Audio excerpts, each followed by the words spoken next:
నమస్తే మేడం. మంత్రి రోజు గారు మళ్ళీ తెర మీదకి వచ్చారు. పవన్ కళ్యాణ్‌ని వ్యంగ్యంగా విమర్శిస్తున్నారు. ఆ రోజున మనల్ని ఎవడు ఆపేదంటూ మాట్లాడిన మనిషివి ఈరోజు నిన్ను ముష్టి 24 సీట్ల కోసం ఎవరు ఆపారు? ప్యాకేజ్ అయిపోయింది. రేపు చంద్రబాబు నాయుడు గారు ఆపారని చెప్పి మాట్లాడుతున్నారు. మీరేమంటారు దానికి? ఆ ముష్టి 24 సీట్లు అంటున్నావు కదమ్మా, మరి ఆ 24కి నువ్వెందుకు భయపడుతున్నావు రోజమ్మా? ఇంతకీ నీకు సీట్ ఉందా? అసలు నీకు ఇచ్చారా? నీకు కన్ఫర్మ్ చేశారా? ముందు నీ సీట్ ఉందో లేదో చూసుకో.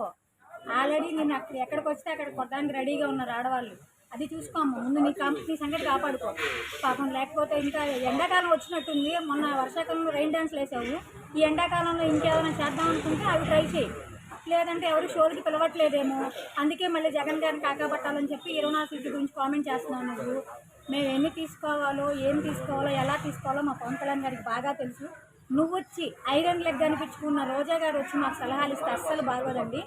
నువ్వు ఎలాంటి దాని అంటే నువ్వు తిన్న కంచం ఉమ్మేసుకునే టైపు. టీడీపీలో ఉన్నంతకాలం చంద్రబాబు నాయుడు గారిని పొగిడి వైఎస్ వాళ్ళందరినీ తిట్టావు. ఈ రోజు నువ్వు అక్కడికి మార్చి అటు మార్చిన దాన్ని ఊసర వెళ్ళలాగా రంగులు మార్చి ఇప్పుడు ఆ పార్టీలో చేరి ఇప్పుడు అక్కడి నుంచి వైఎస్ఆర్ దగ్గర నుంచి ఉన్నావు కాబట్టి పక్క పార్టీ వాళ్ళని చంద్రబాబు నాయుడు గారిని పవన్ కళ్యాణ్ గారిని తిట్టడమే పని నీకు. అలా కాకుండా నీకు నీతి అనేది ఒకటి ఉంటే నువ్వు ఎక్కడి నుంచి వచ్చావు, ఎవరి తరఫున ఉన్నావు, ఇంతకు ముందని ఒకసారి గుర్తు తెచ్చుకుని మాట్లాడు. ఏ దొరికితే అది అయితే చంద్రబాబుని తిడతావు లేదా పవన్ కళ్యాణ్ గారు తిడతావు. ఇంకేదైనా పని ఉందా నీకు? పాపం షోలు కూడా తక్కువైపోయినట్టున్నాయి. ఫస్ట్ వాటి సంగతి తీసుకోమ్మా రోజమ్మ. ఈరోజు కొడాల నాని గారు అంటున్నారు మే నెలాఖరు జరిగే ఎలక్షన్స్లో సీఎంఏ ప్రమాణ స్వీకారం చేయబోతున్నారు, మనల్ని ఎవరు రాబోయేదన్నట్టు మాట్లాడుతున్నారు. దానికేమంటారు? ఇప్పుడు వచ్చే ఎలక్షన్లో ఎవరు మిమ్మల్ని ఆపుతారు అనేది అందరికీ తెలుసండి. ఆ విషయంలో మేము పక్కాగా ఉన్నాము. చంద్రబాబు నాయుడు గారు పవన్ కళ్యాణ్ గారు కలిసి నిన్ను ఉమ్మడిగా ఓడించి శంకరగిరి మాన్యాలు పట్టించడానికి రెడీగా ఉన్నారు. మా భాషలో చెప్పాలి అనుకుంటే మేము నెక్స్ట్ ఎలక్షన్ అయిపోయిన వెంటనే ఎలా అయితే దీపావళి చేసుకుంటామో, నరకాసుడు చచ్చిపోయిన వెంటనే అలా మీ జగన్నాథుడు చచ్చిపోయిన వెంటనే, చచ్చిపోవడం అంటే మా ఉద్దేశంలో మంత్రి పదవి నుంచి వెళ్ళిపోయి పార్టీ నుంచి బయటికి వెళ్ళిపోయి ఆయన బెంగళూరు ప్యాలెస్కి వెళ్ళిపోయిన తర్వాత ఆంధ్ర ప్రజలందరూ అమ్మయ్య మాకు దరిద్రం వదిలిపోయిందని పండగ చేసుకుంటూ దీపావళి మళ్ళీ జరుపుకోవాలని మేమందరం వెయిట్ చేస్తున్నాము. ఈరోజు సునీత రెడ్డి గారు ఉన్నారు, వైఎస్ రాజశేఖర రెడ్డి వాళ్ళ బాబాయ్ కూతురు. మా అన్నయ్యకి ఓటేయొద్దు, మా అన్నయ్య నమ్మొద్దు అని చెప్పి మాట్లాడుతుంది. దానికేమంటారు మరి? అవునండి, మరి ఎలా చెప్తుంది ఆవిడ ఓటేయమని? ఎలా చెప్తుంది? వాళ్ళ సొంత తండ్రిని అంటే ఆయన బాబాయిని బాత్రూంలో చంపేసి దాన్ని మళ్ళీ ఫస్ట్ ఏమో హార్ట్ అటాక్ అని, తర్వాత ఏమో ఇంకేదో అని, తర్వాత కూడా ఎన్నో రకాలుగా మభ్యపెట్టారు ఆవిడని. ఆవిడకి ఇప్పటికీ అన్యాయం జరిగింది. అన్యాయం జరిగిందా ఎప్పటి వరకు చెప్పండి? సొంత చెల్లి అవుతుంది ఆవిడ. అలాంటి ఆవిడకే అన్యాయం చేశారు. సొంత బాబాయినే నీకు అడ్డొస్తున్నాడని చెప్పి తొలగించినోడివి, తండ్రిని ఏమో ఏరోప్లేన్ ఎక్కించినోడివి. అలాంటి చెల్లిని, నీ సొంత చెల్లి షర్మిల గారిని బయటికి తోసేసావు. ఇలా ఇంతమందికి అన్యాయం చేసిన వాడివి నువ్వు ఆంధ్ర ప్రజలకి న్యాయం చేస్తావని అక్క చెల్లి అని పిలిస్తే చాలదు, వాళ్ళందరికీ న్యాయం చేయాలి. ఒక్క చెల్లికైనా అక్కడంగా న్యాయం చేసావా నువ్వు? ఏదో బట్టన్ నొక్కానంటావు తప్పితే వాళ్ళ జీవితాలు ఎలా ఉన్నాయో తెలుసా? ఒక ఆడది ఈరోజు బయటికి వెళ్ళి సేఫ్టీగా తిరిగి రావడానికి ఉందా? నువ్వు పెట్టే రకరకాల మద్యాలు ఉన్నాయి, నువ్వు కనిపెట్టి పంపించినవి నీ సొంత మద్యాలు, అవన్నీ తాగి పిచ్చిగా ప్రవర్తిస్తున్నారు యువత. డ్రగ్స్కి, రోడ్డు మీద డ్రగ్స్కి అసలు ఎక్కడ పడితే అక్కడ చాక్లెట్లు దొరికినట్టు, స్వీట్స్ దొరికినట్టు డ్రగ్స్ దొరుకుతున్నాయి. ఆ డ్రగ్స్ నువ్వు అది చేయగలిగావా ఈ ఆంధ్ర రాష్ట్రంలో? ఎక్కడన్నా మీరు ఒకసారి 420 అని కొట్టి చూడండి. 420 అంటే మన పేరు వస్తుంది. సిగ్గుచేటు అంతకన్నా ఏమన్నా ఉంటుందా? ఒక ఆంధ్ర రాష్ట్రానికి రాజధాని లేని రాష్ట్రం అంటే గూగుల్ మొత్తంలో చూపిస్తుంది ఆంధ్ర అని. ఇంతకన్నా దరిద్రము, ఇంతకన్నా ఫేమస్ ఎవరైనా చేయగలిగారా మన్ని? ఈయన కూడా మాట్లాడితే ఎలా అండి? జగన్ రెడ్డి ప్రభుత్వం గురించి మాట్లాడితే చాలా అసహ్యంగా ఉంది మాకు కూడా.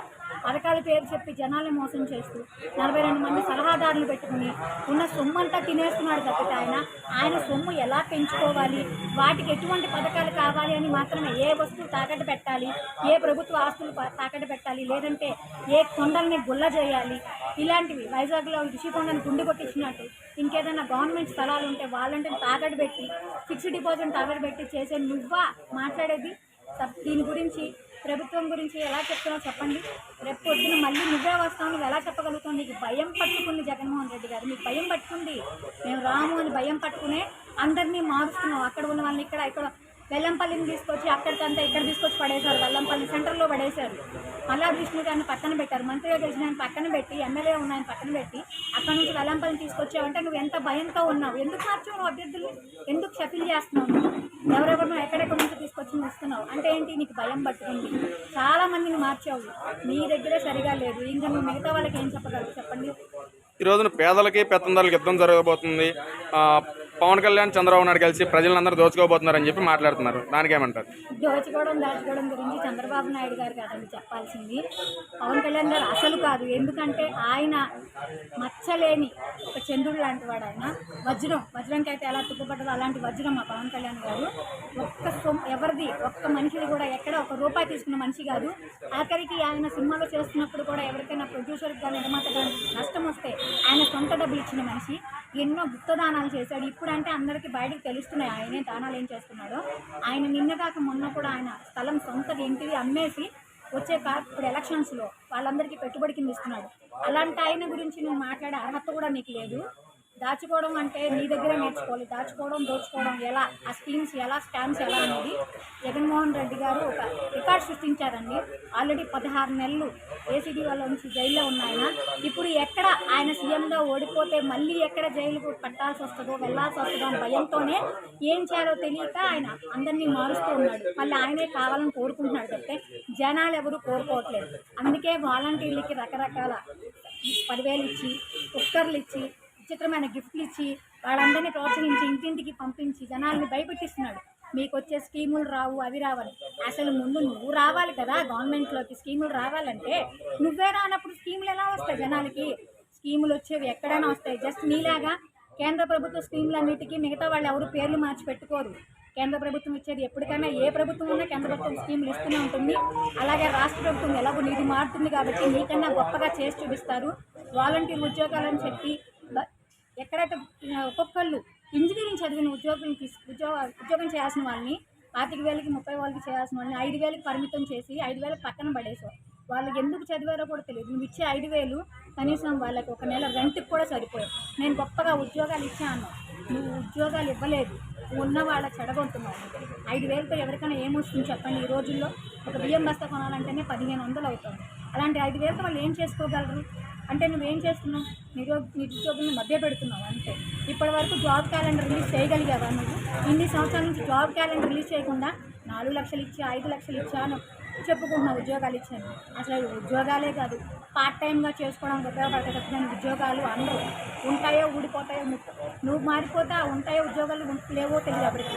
అలాంటి ఉద్యోగాలు అంటారా చెప్పండి? అంటే ఈ రోజున కాపు నాయకులందరినీ పవన్ కళ్యాణ్ చంద్రబాబు నాయుడు తాకట్టు పెట్టారు అని చెప్పి సజ్జల రామకృష్ణ గారు ఆరోపణ చేస్తున్నారు. ఈ రోజు ఎవరిని మోసం చేస్తామని కూడా అంటున్నారు. దానికేమంటారు? నిన్నటి మొన్న ఒక 2 రోజుల ముందు కూడా ఇదే డైలాగ్ చాలా మంది వేశారండి. మరి నిన్న హరిరామ జోగయ్య గారి కుమారుడు చెరుండి హరిప్రసాద్ గారు వెళ్ళి మీ వైసీపీలో జాయిన్ అయ్యారు. ఆయన కేఎస్ఎస్ అనే ఒక సంస్థను కూడా కాపు సేన అని చెప్పి పెట్టారు. మరి ఇప్పుడు ఆ కాపు సేనలో ఉన్నదంతా కాపులే. అంటే ఇప్పుడు ఆయన మీ దగ్గరికి వచ్చాడంటే కాపుని తీసుకెళ్ళి మీ దగ్గర తాకట్టు పెట్టినట్ట. అంటే పవన్ కళ్యాణ్ గారి దగ్గర ఉన్నప్పుడు పవన్ కళ్యాణ్ గారు తాకట్టు పెట్టారంటున్నారు. సో ఇప్పుడు మీ దగ్గరికి వచ్చేసారంటే ఇప్పుడు ఆయన దగ్గర ఉన్న గుప్తంగా ఎవరైతే ఆయన సభ్యుల కింద ఉన్నారో వాళ్ళందరినీ మీకు తీసుకొచ్చి గంపగుప్తంగా మీకు ఇచ్చేసినట్ట చెప్పండి.